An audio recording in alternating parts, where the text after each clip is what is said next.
Hello everyone. Today we talk about how to fix the app of Teams.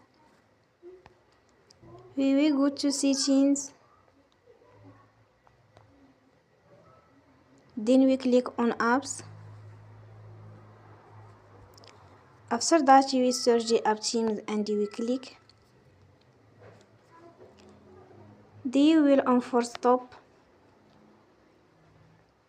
After that we go to storage. Then we click on clear cache.